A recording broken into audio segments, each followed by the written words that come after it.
Welcome to the daily market update video where I'll be covering the market updates related to Bitcoin and other cryptocurrencies. Right now we are looking at the Bitcoin 4-hourly chart, and here we can see yesterday I draw these two lines, and currently Bitcoin is still struggling between the range of 30,000 to 29,000, or sometimes even it breaks down to 28,000. However, we are still at the strong resistance, which is apparently around 28,500. A breakdown may lead to reaching the demand zones between 23,000 to 21,000. However, a break up with a good volume can lead us temporarily to 35,000, where we also have a CME gap, which we discussed in the yesterday's update, and then we may break down back again.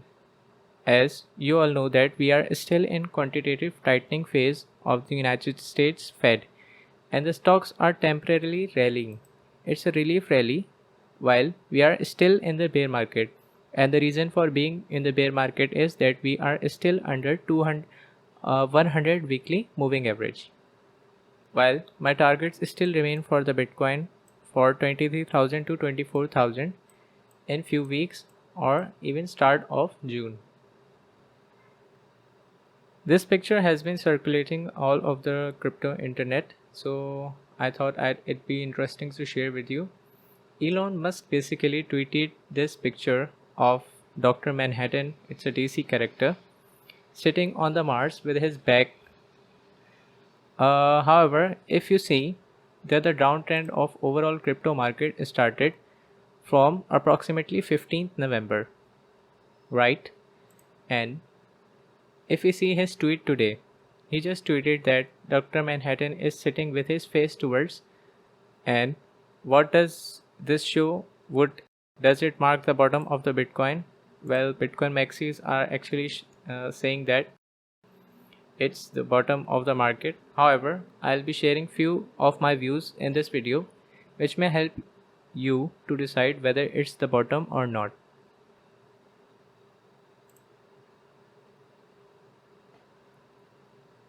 Currently looking at the total market capital, which is very important to increase for both altcoins and Bitcoin price to rally.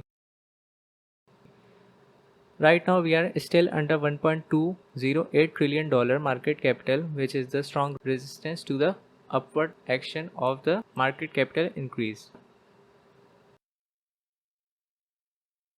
An interesting pattern which is worth noting on the Bitcoin dominance chart. Whenever the Bitcoin dominance increases, the altcoins continue to bleed, and the Bitcoin dominance increase may cause slight increase and strengthening of the Bitcoin price action. Right now, if we see, we are observing two patterns on the Bitcoin dominance. This is a bull flag pattern. If you observe, a bull flag pattern is like this, that a candle is coming from down and it then hovers, moves in the channel, and then what does this mean for us? That I expect mostly that it will bounce from this trend line and then go up.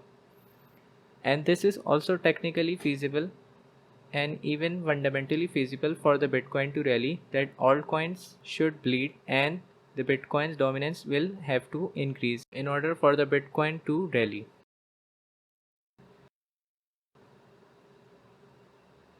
And this is very important for the overall crypto market. If Bitcoin's price increases, then we can observe an overall uptrend of the crypto market, which can be followed by the increase in total market capital of the crypto market, as investors are then attracted towards the increasing price action of the market and they FOMO into the market. Similarly, another pattern which we are observing in this chart is, if I delete this line, is the bullish pennant pattern, which is similar to what we are observing here. So right now I'm bullish on Bitcoin's dominance, and I expect that it should bounce from either one of these trend lines and continue its movement upwards, which would consequently result in the bleeding of altcoins. However, it is very important for Bitcoin's price to go up. And looking at Ethereum to Bitcoin chart, right now Ethereum to Bitcoin price is at its approximate resistance, It almost tried to break this resistance, however it failed and it's moving sideways for now, as we have seen certain relief in few altcoins due to because of this small green candle. But this does not mark the end of the bear market, as we have seen such small green candles all way to our downside. One important observation I see from the Bitcoin chart, if we see the chart on the weekly time frame. This wick formed on 9th of May on the weekly time frame.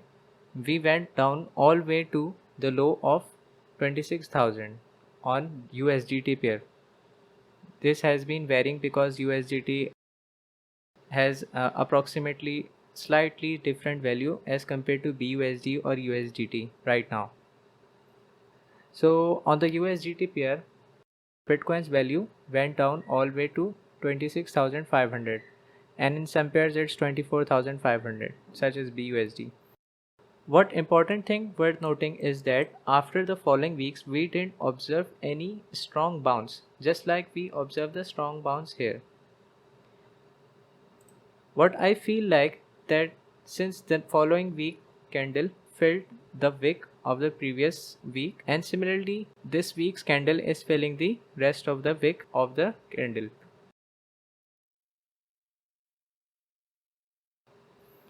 This is the candle which I have drawn and it's not on the chart right now, which would be starting from tomorrow. This is what I expect for the next week to continue the motion. And this would be one of the worst continuous downtrend of the Bitcoin, which I expect to be continued for quite a while. And this would be our 1, 2, 3, 4, 5, 6, 7, 8, 9th week in a continuous downtrend for Bitcoin. What a proper bounce looks like is that we have a down wick and then Bitcoin quickly recovers and then continues its way up. But we haven't seen any strong bounce here, which also represents that the interest of buyers is not in this zone as of now, as almost 2 weeks have passed after the low price for the Bitcoin. However, still we haven't reached a sufficient number of buyers which can push the price up for the Bitcoin. Moving on towards the crypto fear and greed index. Right now our crypto fear and greed index is at 14, a little better than yesterday that was of 13. So now we are cooling off on the fear and greed index. Moving on towards the funding rates. Funding rates are important to be noted if you are in future trades. A negative funding rate shows that the price of particular asset has an upward pressure, while a positive funding rate shows the price of asset in a particular pair has a downward pressure. Okay, right now we are observing that most of our altcoins are in positive except in certain pairs. Polkadot is having a negative value, which means it's slightly bullish. GMT is quite having a negative value, which means it's slightly bullish. However, I'd avoid doing trade in GMT, as today we had a wick on GMT. If you see the chart for GMT just today, I shared on my Twitter that GMT had a wick which might have liquidated a lot of people. Although the wick was on a spot pair from $1 price to $3.8, all in form of a wick. Although this wick, someone also informed that it was approximately to $1.18 in the futures. But still, I'd advise you to be careful while trading the smaller altcoins right now, as it's definitely not the time to be trading them. And the exchanges are quite right now at the liquidation hunt, and your liquidation price acts as a magnet for the price of the particular coin or token you are trading. So right now I'll be quite unsure about leverage trading and only be trading some larger altcoins such as Solana. I have a swing trade still open on Solana, which is for a short position with a moving stop loss. If we move to coin market cap, we can see that we have gained some momentum in altcoins in the past 24 hours, while in the last hour we have started to lose those gains. If you can see, in the 24 hours we have gained some momentum in the altcoins, while we have started to turn red in the hourly chart. This is what I am showing you, that we are still in the bear trend and the weekend scam pump is in action. So don't fall for this pump or open long positions. We are still in a big downtrend and there is no strong bounce observed. Please hit the like, share, subscribe to the channel if you find this video informative.